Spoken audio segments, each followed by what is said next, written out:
We're coming off of God of War 2018. How do you top that? How do you deliver something that players will love maybe just as much as God of War 2018? The pressure was tremendous.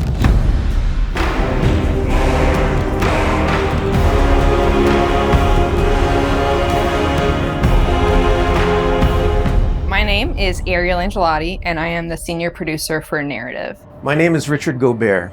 I'm the story lead for God of War Ragnarök. I'm Jody Kupsko, and I'm the supervising dialogue designer.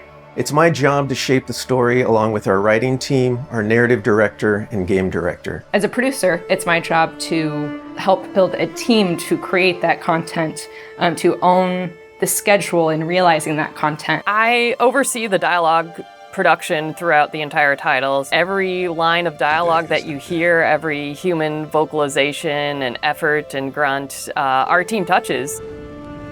So I'm a man now, like you? No. We are not men. We are more than that. The responsibility is far greater.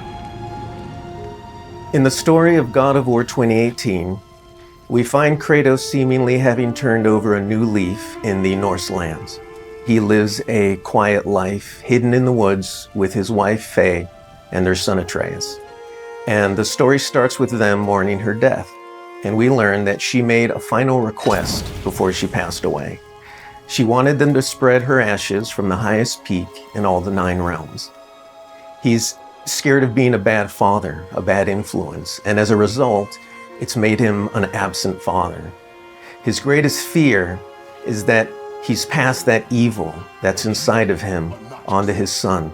You are too quick to temper. You are rash, insubordinate, and out of control. This will not stand. You will honor your mother and abandon this path you have chosen. It is not too late. They befriend Freya, who is an exiled Vanir goddess who used to be married to Odin. They meet Mimir, the self-proclaimed smartest man alive, who serves as their guide and their confidant. And they meet the Holdra brothers, Brock and Sindri, who are world-class weaponsmiths who end up their main source of upgrades and equipment. Now, among the enemies they make are the Aesir gods, whose leader is none other than Odin, someone we never meet in God of War 2018, but who casts a very long and dark shadow over the 9 realms. There are consequences to killing a god! Why? How do you know? How do you know? After many adventures, Kratos and Atreus end up fulfilling Mom's wishes, and over the course of that journey, they find out more about each other and about themselves, and finally find a common ground between them. They become the close family unit that Faye hoped that they would become. In God of War Ragnarök, we fast forward a few years, and little Atreus is now a teen, and they're back to hiding out in their home in the woods in Midgard. During the course of the previous game's events, they were forced to kill Odin's grandchildren, Magni and Modi, the sons of Thor. Thor does a lot of the lion's share of Odin's dirty work, and as a consequence, he's a very violent, unstable personality. At the end of the last game, they were also forced to kill Baldur, the son of Odin and Freya, and that has its own set of consequences. He was a very powerful chess piece for Odin, one that Odin is incredibly bitter about losing. Freya has vowed vengeance against them for the killing of her son. Kratos and Atreus didn't want to kill him, they were friends with Freya, but Baldur tried to kill her in front of them, and Kratos had no other option in the moment but to kill him to save Freya's life, even though it meant losing Freya's friendship. I will parade your cold body from every corner of every realm and feed your soul to the vilest filth in hell. That is my promise. He saved your life. He robbed me of everything.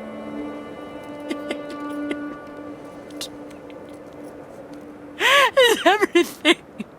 His death is also foretold to bring about Fimbulwinter, which is a brutal 3-year winter that is then followed by Ragnarok. It's an apocalyptic war between all the Norse gods, the giants, the dwarves, and the elves, and an army of the dead. They're all destined to fight in a battle that basically ends the world. Kratos is understandably worried about his son and what it means for him. You get to go on this journey with how Atreus grows into a young adult and how Kratos grows into his next era in his life, and really see kind of the parent that he's striving to be, but the person he's striving to be. I find that tale so incredibly relatable. We had started shooting plenty of content before the pandemic hit. In fact, the week before we all went work from home, we were doing a shoot. I remember being on and off that set, running back to the office and having to talk to studio leadership about what was going down and how this was going to impact us moving forward. And those were trying times. For us, it was a very unique challenge because we had to bring in actors and we had to record them.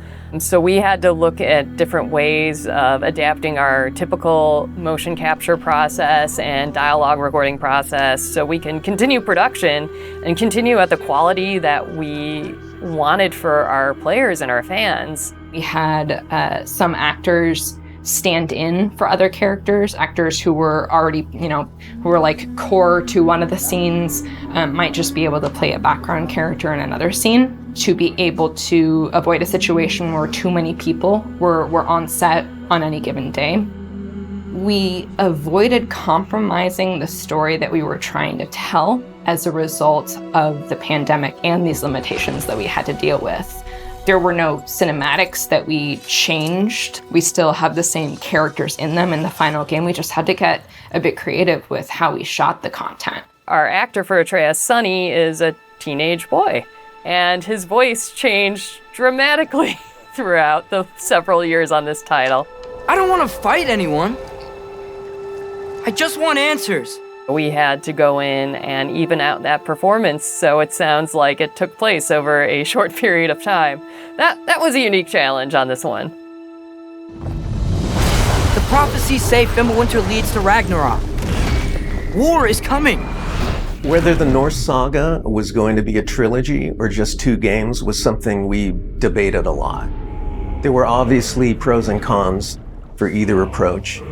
So we waited for Cory Barlog to weigh in, and he did, and he said, let's do it in 2. The consequence to that is, how do you wrap up this story in one game and do Ragnarok justice?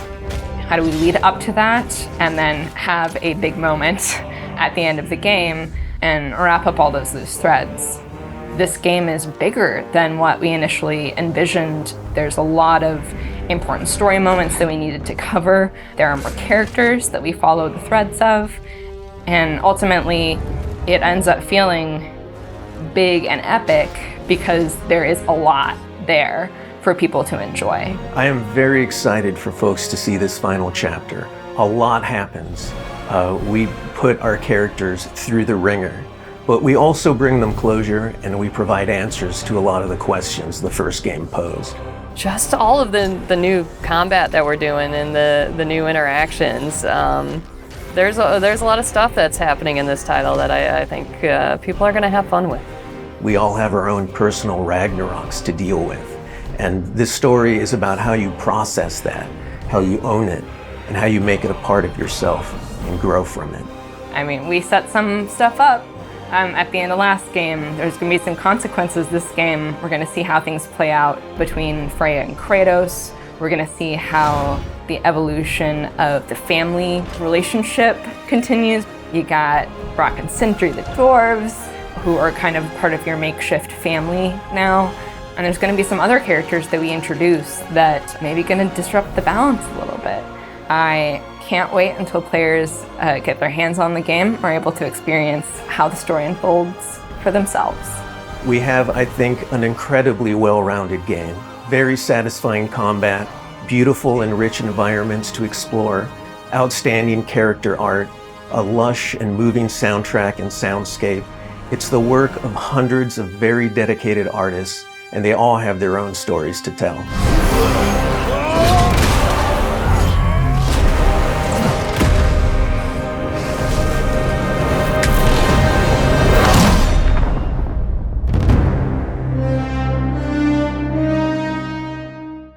są.